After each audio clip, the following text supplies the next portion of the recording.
subax wanaagsan dhegaystayaal kusoo dhowaada idaacadda subaxnimo ee laanta afka soomaaliga ee v o a oo idinkaga imaanaysa washington.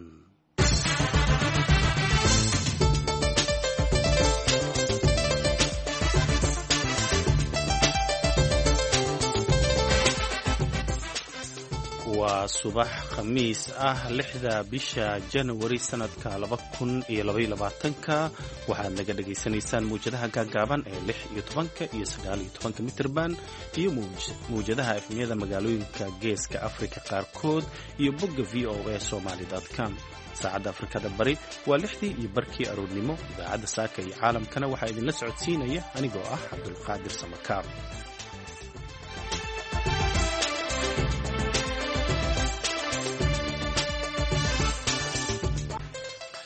qodobada aad ku maqli doontaan idaacadeena subaxnimo waxaa ka mid ah ifafaalo heshiis in laga gaaro colaadda Boosaaso oo soo ifbaxaya iyadoo kadib markii magaalada Boosaaso ay ka bilaabeen waxgarad xaaladaasi iyadoo la doonayo in la qaboojiyo. Puntland marjaca ugu sarreeya waa isimada sida uu qabo dastuurka Puntland 108 qodobkiisa 1 iyo 2.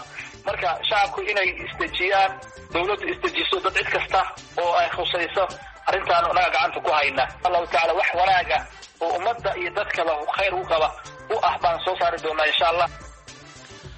wasaaradda caafimaadka ee Jubbaland oo ka digtay halista cudurka COVID-19 oo la rumaysan yahay in mar kale uu ku soo laba kacleeyay. bandow looga leeyahay xaqiijinta ammaanka oo lagu soo rogay deegaanka xeebta Lamu ee dalka Kenya halkaas oo dilal ay ka dhaceen toddobaadkii la soo dhaafay.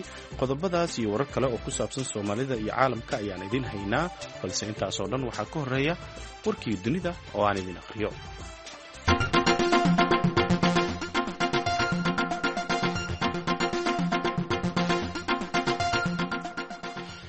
dhaqaatiirta gobolka colaadda ay ragaadisay ee Tigray ayaa sheegay in isbitaalada halkaasi ku yaala ay ka jirto dawo la'aan iyo qalab yari caafimaad tan iyo intii dowladda Ethiopia ay xanibaada ku soo rogtay gobolkaas, taasoo sababaysa inay dhintaan bukaano badan oo la daweyn karo. dhaqaatiirta isbitaalka Aydar oo ah kan ugu weyn magaalada Makele ayaa bayaan ay soo saareen ku sheegay inay ka go'an yihiin dawada iyo qalabka oksijiinta ee bukaanada neefta ay ku dhigto lagu xiro, waxayna intaasi ku dareen in gabaabsiga sahayda caafimaad darteed ay qalliino badan fulin waayeen kadib markii la waayay waxyaabihii daruuriga ahaa. arrinkan ayaa keenay in caruur badan oo qalliino degdeg ah u baahnaa ay dhintaan iyo dad kale oo qabay xanuuno la daweyn karay, iyadoo dhaqaatiirtu ay tilmaameen in 90% isbitaalada gobolka Tigray aysan wax shaqo ah ka soconin. wakaaladda wararka ee Reuters oo soo xiganaysa dhaqaatiirta isbitaalada ayaa warisay dhimashada ku dhowaad 120 ruux oo bukaan ahaa, iyadoo darsano kalena ay ku jiraan xaalad adag kuwaasoo la ildaran xanuunada infekshanka iyo weliba kuwa kelyaha ku dhaca. gobolka Tigray ayaa colaadda ka jirta waxa ay soo bilaabatay bishii November ee sanadkii 2020. ciidamada Mareykanka iyo kuwa isbahaysiga ayaa weerar gantaalo ah iyo kuwa diyuuradaha aan duuliyaha lahayn ku qaaday saldhigyo Syria iyo Ciraaq ay ku leeyihiin maleeshiyada ay taageerada u fidiso Iiraan. isbahaysiga uu Mareykanka hogaamiye ayaa Arbacadii ku eedeeyay maleeshiyada ay Iiraan taageerto inay bartilmaameedsadeen saldhigga xooga dimuqraadiga SDF ee waqooyiga Syria, halkaasoo ay ku sugan yihiin ciidamada isbahaysiga ee taageerada siiya. bayaan ka soo baxay isbahaysiga ayaa lagu sheegay in markiiba ay kaga jawaabeen weerar duqeymo cirka ah oo ay ku qaadeen meel u dhow magaalada Mayadin. saraakiisha Mareykanka ayaa diiday inay wax faahfaahin ka bixiyaan suurtagalnimada weerarada socda, laakiin waxay sheegeen in Mareykanka iyo isbahaysigiisa ay diyaar u yihiin inay ka jawaabaan weerarada sii kordhaya ee kaga imaanaya kooxda ay taageerto Iiraan. dhegeystayaal, warkeennii dunidana waa naga intaa.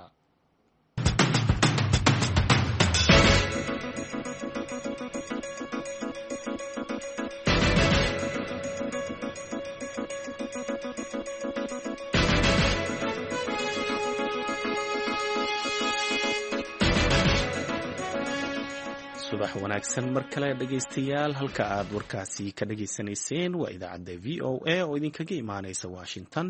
markana Boosaaso rajo fiican ayaa laga qabaa in xal nabadeed laga gaaro dagaalkii muddo 3 3 maalmood oo bishii hore ah ee lasoo dhaafay ka dhacay magaalada boosaaso kadib markii ay siyaasiyiin isimo iyo waxgarad kale ay magaalada boosaaso ka bilaabeen dhexdhexaadin iyo xaqiiqo raadin la xiriirta waxa sababay dagaalkii dhacay iyo khasaaraha uu u geystay bulshada halkaasi ku nool.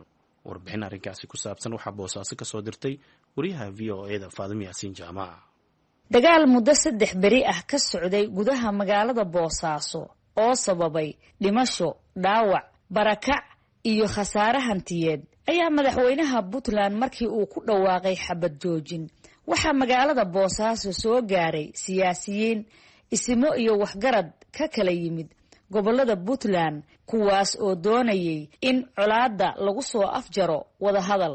waxaana magaalada boosaaso uu shirkoodii ugu horeeyay uga furmay 8 isin oo ka mid ah isimada soo jireenka ah ee Puntland kuwaasoo la filayo inay go'aamo ka soo saaraan khilaafka ka dhashay xilka qaadista agaasimaha hay'adda BSF Generaal Maxamuud Cismaan Beeldaaje Ismaaciil Beeldaaje Yaasiin Calbari oo ka mid ah isimada ku howlan dhexdhexaadintan ayaa VOA uga waramay halka ay marayso nabadeyntu iyo xilliga ay doonayaan inay go'aamo ka soo saaraan.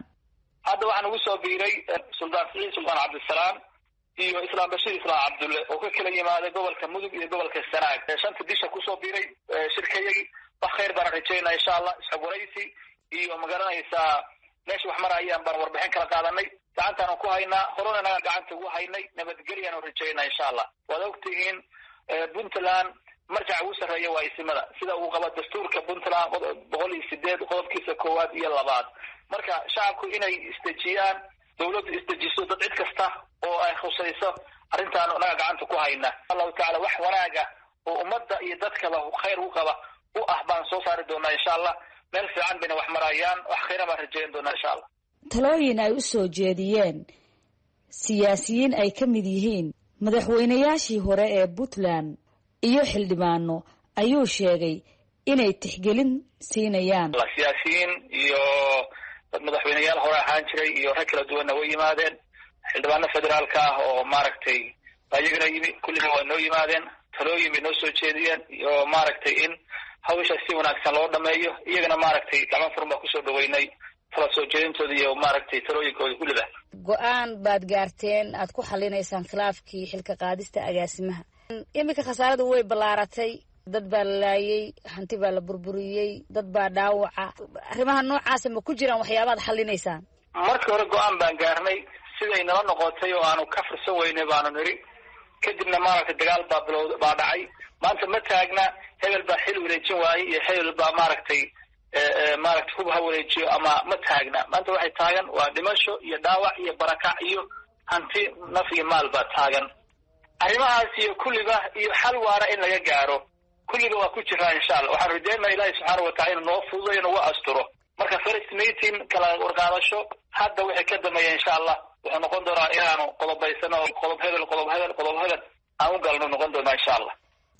Beeldaaje Ismaaciil ayaa baaq u diray dadka ku dhaqan magaalada Boosaaso waxaana uu sheegay inay istajiyaan xaaladuna ay ku dhamaanayso nabadgelyo. dad sasay oo cabsi gashay waa dareemi karaysaa weli baqdin baa ku jirta oo habeenada qaybtooda inay dadku yiraahdaan xabadaha dhacayo waa la qaxaya way jirtaa laakiin annagaa degan meesha wax ka dhacin baanu degan hadda kala hadlaya waana joogna markii wax dhacayeen haddana annagaa joogna marka dadku inay istajiyaan oo xabad sidii loo joojiyay way tahay. qaar ka mid ah nabadoonnada gobolka Bari ayaa si weyn u soo dhaweeyay in magaalada Boosaaso dib loogu soo celiyo deganaanshaheedii waxaana ay VOA uga warameen dareenkooda ku aadan dhexdhexaadinta ay isimadu wadaan. magacaygu waa nabadoon Ciise Jaamac Maxamed. waxa aan ku faraxsanahay oo soo dhaweynaynaa Boosaaso oo lagu soo noqday oo qaxi iyo dhibaatadii laga soo noqday. aad iyo aad baanu madaxweynaha uga mahad celinaynaa go'aankii uu qaatay oo geesinimada lahaa oo dadku ku dhiiradeen inay soo noqdaaniin.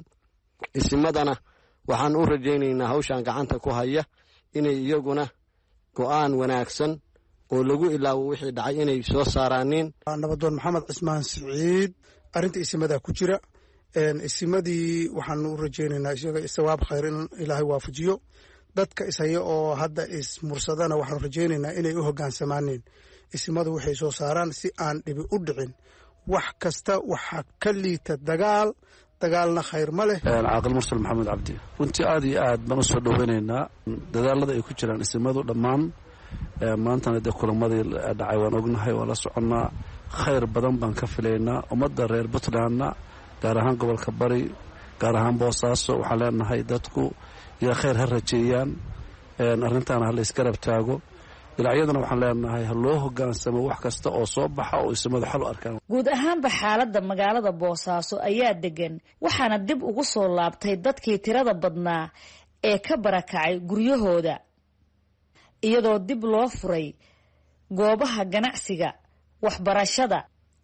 waxaana dadweynuhu ay aad ugu dhegtaagayaan go-aanka ay ku dhawaaqi doonaan isimadu ee ku aadan dhinacyada ishaya. faadime yaasin jaamac VOA boosaaso.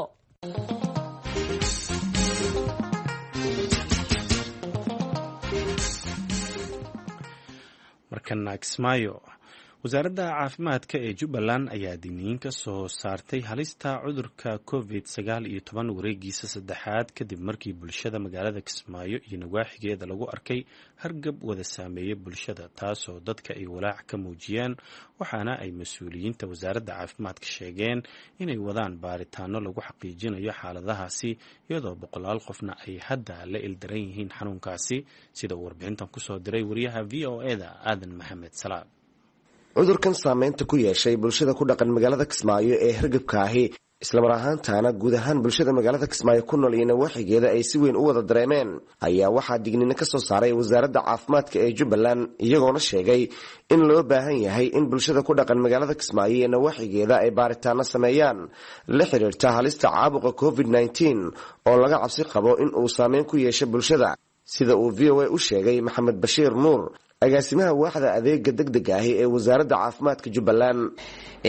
hargabkan waan la soconaa xaaladiisa waxaa jira COVID-19kii oo marba wajiyo badan soo yeelanaya waxaa jira hadda jiin cusub oo COVID-19 ah oo laga xaqiijiyay wadanka South Africa loona yaqaano Omicron variant loo yaqaanaa marka sidaas darteed anaga ka Jubbaland ahaan iyo Soomaali ahaan malin awood aan ku xaqiijino inuu yahay Omicron variant hadda ma dhigi karno nooca hargabka dadka hadda meesha magaalada ku jira waa COVID-19 variantiyada kala duwan nooc kamid ah oo loo yaqaano Omicron variant ma dhigi karno ilaa haddadan oo ma xaqiijin karno laakiin calaamadaha hadda la xanuunsan yihiin bulshada ku dhaqan deegaanada waxa ugu badan ay ka sheeganayaan waxa weeye waa qandho zaid ah qandhadiisa aad u kulushahay sida kii COVID-19 oo kaleeto sidoo kaleeto jir xanuun badan dadka inay ka sheeganayaan cuntadii oo dadkii cunto la'aan ay noqonayaan sidoo kaleeto dhuunta cuncunka dhammaan calaamadahan waa calaamadihii wuxuu la wadaagaa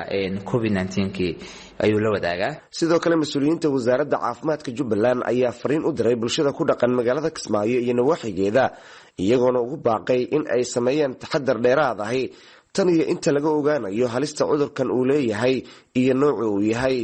marka waxaana arkaysaa haddana bulshadii oo qofkii soo la xanuunsan haddana magaalada soo aada dadkii kaleeto usii qaadsiinaya marka arrintaasna waan ka digaynaa maalin kastana waxaan u taaganahay inaan bulshada ka wacyigelino in faafidda cudurka la yareeyo sababtoo ah waxa mar kastaba saameyntiisa aan la ogeyn wuxuu yahay saameyntiisana waxaa waaye si kaleeto ayuu noo saameyn karaa marka sidaas darteed waxaan ku wacyigelinayaa bulshada Soomaaliyeed inay qaataan fariimaha wacyigelinta ee COVID-19 afkana xirtaan gacmahan iska nadiifiyaan sababtoo ah waxay isku faafaan waa isku nooc ay u faafaan markasta laakiin waxaan ku wacyigelinaynaa markasta in ay qaataan fariimihii wacyigelinta ahaa COVID-19 weli ma jirto wax case dhimasho oo laga soo wariyay inta ognahay anaga oo noo imaado xarumaha caafimaadka ku dhinto hergabkan dartiis u dhinto weli ma jiro midda kale oo ugu daran hadda jirto waxa weeye bulshadii ayagoo la xanuunsan ay guryaha joogaan waxaan ku wacyigelinaynaa inay baaritaano sameeyaan.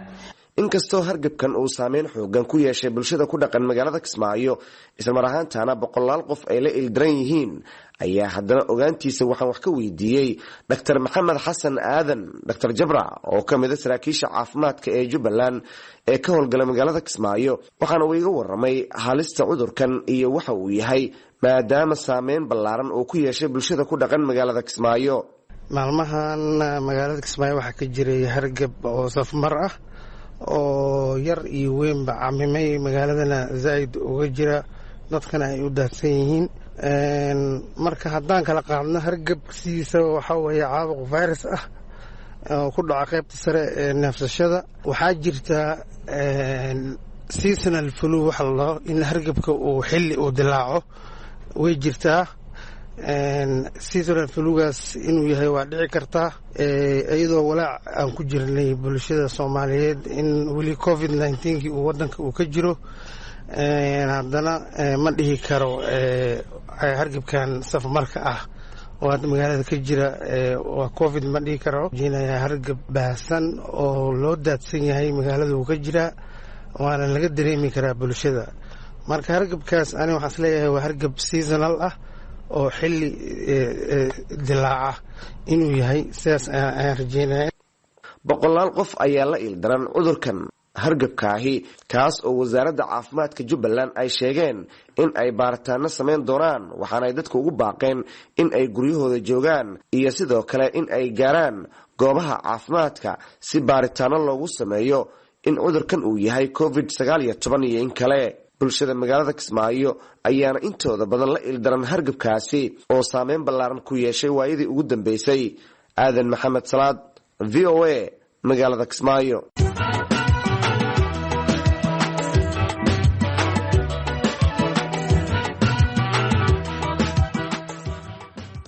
dowladda Kenya ayaa bandow socon doona ilaa 30 cisho kusoo rogtay gobolka xeebta ee Lamu ee dalkaasi kadib markii halkaasi ay ka dhaceen weeraro lagu laayay ilaa 7 qof oo ka mid ahaa dadka deegaanka.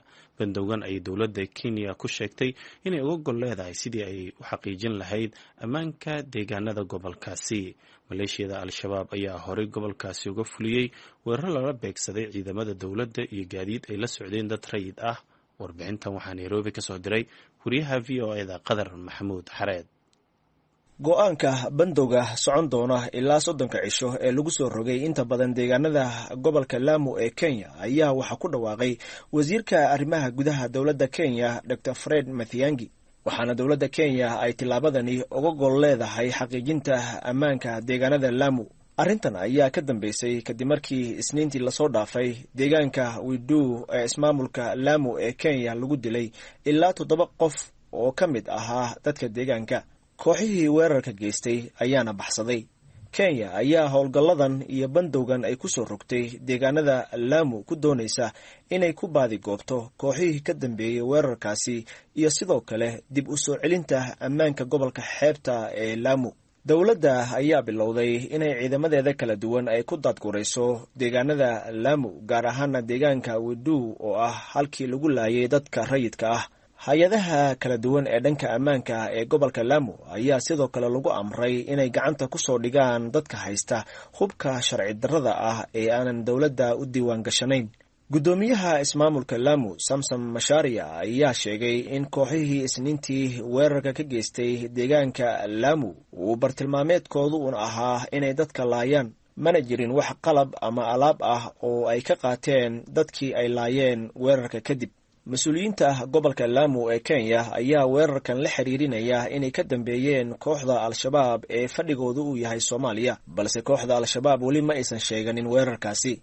waxaa jira warar sheegaya in deegaanada bandowga lagu soo rogay ee gobolka Lamu uu ka jiro muran xagga dhulalka ah oo u dhaxeeya dadka deegaanka. dowladda Kenya ayaa dadka deegaanada Lamu ugu baaqday inay laamaha ammaanka ay kala shaqeeyaan xaqiijinta iyo soo celinta ammaanka deegaanadaasi oo maalmihii lasoo dhaafay aad cabsi looga muujinayay, iyadoo dadka deegaanadaasina looga digay inay ka fogaadaan faldambiyeedyada.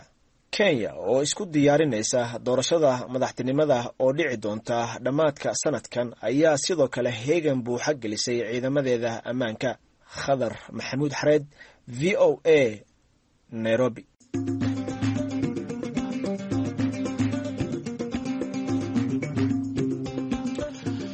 xiriirka guud ee ururka shaqaalaha dowladda oo ah urur madax bannaan oo u xilsaaran ilaalinta xuquuqda shaqaalaha dowladda ayaa sheegay in wakhtigan kala guurka ah ay jiraan xadgudubyo loo geysto qaar ka mid a shaqaalaha rayidka ee dowladda kuwaasoo qeybtood ay cabashadoodu ay xaliyeen halka kuwo kalena ay u suurtoobi weysay inay wax ka qabtaan cadaalad darro ay tirsanayaan. warbixintan waxaa muqdisho ka soo diray wariyaha v o eda xasan kaafi cabdiraxmaan qoyste.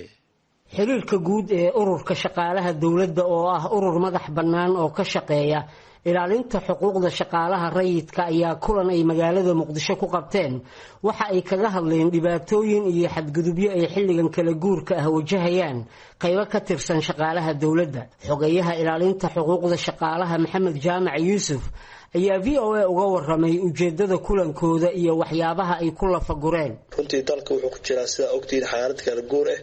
haddii mar xaalada kala guur la gaarana qof kastoo mas-uul ah 70% waxay isku dayaan mas-uuliyiinta xilalka hayo inay kaga faa'iidaystaan xilliga kala guurka oo dad agaasimayaal ay xil ka qaadaan dad shaqaalaha ee shaqada ee dad kale ugu bedelaan. marka taas ayaa maanta isku nimid inaan ka hadalno oo aan ka diyaar garowno maadaama xilliga kala guurka ay ku jirto wax kasta dhici karaan horena usoo dhacday. wixii hore dhacayna 60% waa la xaliyay, qaarna weli waa taagan yihiin. laakiin waxaan hadda u fadhinaa inaan ka hadalno inay wax kale aysan dhicin, wixii hore dhacana si lagu xalin lahaa aan ka tashano. taas ayaa shirkeena maanta ku saabsanaa. gudoomiyaha xiriirka guud ee ururka shaqaalaha dowladda cabdirasaaq sheekh cilmi ayaa ka warbixiyay qaybaha ay isugu jiraan shaqaalaha dowladda ee wakhtigan ka cabanaya in lagu sameeyey xadgudub dhinaca shaqada ah. horta waxaa jira shaqaalaha dowladda waxay u qaybsamaan 3 qaybood oo kala ah shaqaale civil servant ah oo guddiga shaqaalaha rayidka ah imtixaan intay ka qaadeen ay shaqaaleeyeen dowladuna mushaar siiso. shaqaale ku meel gaar ah, shaqaalahaas ayaka ah oo shaqaale joogta maahan, waa shaqaale ku meel gaar ah, lacaga gunnaaha ay qaataan. shaqaalahaas ayaka waxaa ka jira tacaddi loo geysto sababtoo ah maadaama shaqaale joogtaa aysan ahayn oo waa la keenaa haddana sidii la rabaa laga yeelaa. arrintaas ayada ah hadda waxaa go'aan ka qaatay guddiga shaqaalaha rayidka ah inuu diiwaan gelsho shaqaalahaas kulligood oo dowladda u shaqeeya oo 2,000 ah oo shaqaale ku meel gaara la yiraahdo oo lacaga yaryar oo gunnaa la siiyo. markay diiwaan geliyaanna markii la qaato qoftaas wixii ka dambeeya tacaddi inaan loo geysan karin oo lagu tixraaco.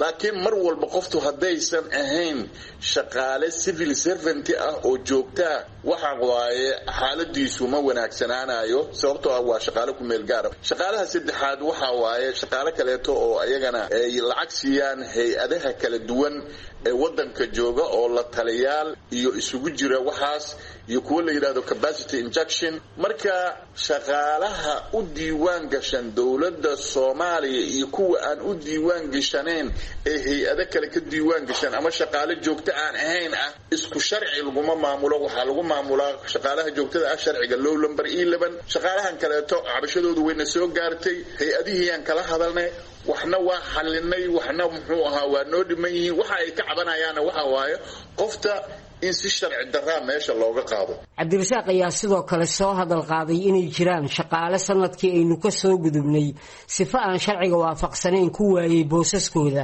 islamarkaana maxkamadda sare ee dalka ay amartay in dib loogu celiyo howlahoodii balse ay taasi suuroobi weysay. waxaa kaloo jira shaqaale sanadkii horeeto dacwooyin noo keensaday oo xiriirka guud dacwooyin u keensaday. markaan darisnay waxaan isla garanay inay aadaan maxkamadda sare ayaa waxay u soo xukuntay in dib loogu celisho shaqadoodii. waxaa wax lala yaaba ah weli inaan la fulin amarkii maxkamadda sare. waxa kaleeto aan aad ula yaabnay dekreeto uu soo saaray wasiir oo uu diiday muxuu ahaa ama uu hirgeli waayey agaasimo guud. yacni wax dowladnimada aad iyo aad uga fog waaye. marka waxaad moodaa xoogaa inay isku daateen barnaamij muxuu ahaa kala dambeyntii iyo ilaalintii shuruucda inay isku daateen ayaad moodaa xilligan kala guurka ah.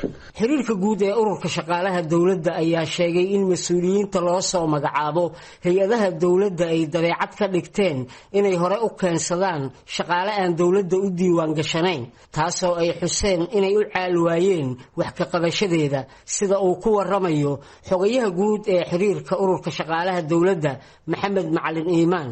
shaqaalahan kale oo wasiirka yimaada xeen keensanayo wasiirka baxaya xeen la baxayo oo kuwa kala keensanaya kuwaas waa dawladda waa u shaqeeyaan laakiin dhibaatadooda wax xallin karaba male markee politicay ku dhex jirtaa wax siyaasad ku dhex jirna annaga kama hadli karno waqtigan hadda lagu jiro xaaladda guud ah ururka shaqaalaha dawladda haddaana waxaan leenahay mas-uuliyiinta haddaan laga wada shaqayn nabadda iska dhaaf shaqaalaha inay taabatee waxay taabanaysaa masaakiinta guryahooda joogo oo aan waxba hawl ahayn ilaahay ka cabsada ha la saxo wixii la sixi karo. xasan kaafi qoyste VOA muqdisho. aad ayuu u mahadsan yahay xasan kaafi cabdiraxmaan qoyste oo warbixintaasi nooga soo diray magaalada muqdisho. ugu dambeyntiina xidiga ku caanbaxay ciyaarta tenniska ee Novak Djokovic oo u dhashay dalka Serbia kaasoo ah ninka difaacanaya tartanka tenniska ee Australia Open ayaa laga celiyay dalka Australia oo tartankaasi uu ka furmayo. Djokovic ayaa khamiista maanta loo diiday kadib markii sida dowladda Australia ay sheegtay uu ku dhacay hanaanka uga degsan xanuunka COVID-19. Scott Morrison oo ah ra'iisul wasaaraha Australia ayaana sheegay in Djokovic uu ku guul daraystay.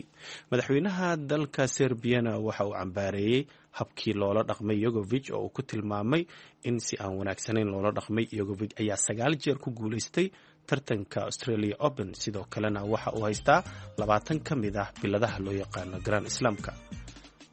haddana kaalmihii suugaanta qamar suugaani iyo heestii jannada ifka waa haween. inkayu hagar baxaan jidkii farxadu hantiyey jannada ifku waa haween agtoda lagu hodmaa daryeel baa laga helaa ninkayu hagar baxaan jidkii farxadu hantiyey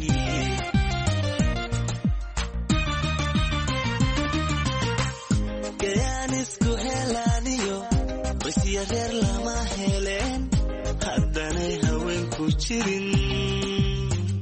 haddanay haweenku jirin haliyaygana way dhalaan ha cogana way kabaan anfadabas bay dhaalaan ugaaga intay dhaqaan gogasha ku hagaajiyaan ayay nafta ku huraan haweenku daryelo canaan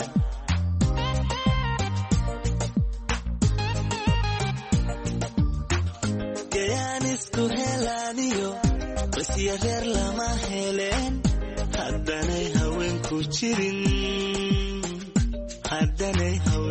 jirin haliyaygana way dhalaan ha cogana way kabaan anfadabas bay dhaalaan ugaaga intay dhaqaan gogasha ku hagaajiyaan ayay nafta ku huraan haweenku daryelo canaan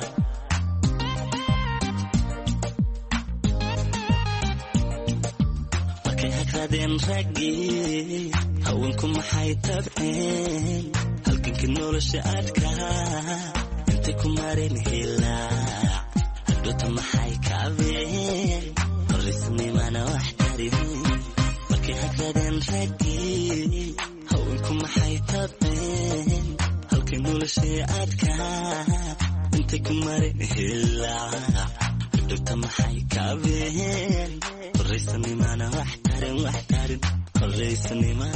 tarin haweenka daryeel wacnaa ayaa ka mid ah ereyada heesta ku jira ee jannada ifka waa haween. heestaas ayaan kusoo afmeerayaa idaacaddeenna subaxnimo waxaa idinla socodsiinaya anigoo cabdulqaadir samkaab ah. tan iyo idaacadaheena dambe waa codkii qamar suugaani iyo nabadgelyo.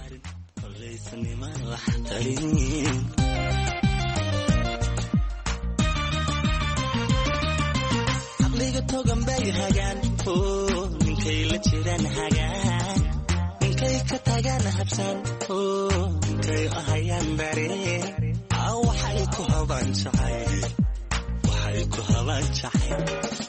aqliga togan bay hagaan ninkay la jiraan hagaan ninkay ka tagaan habsaan ninkay ahayaan dareen waxay ku habaan jacayl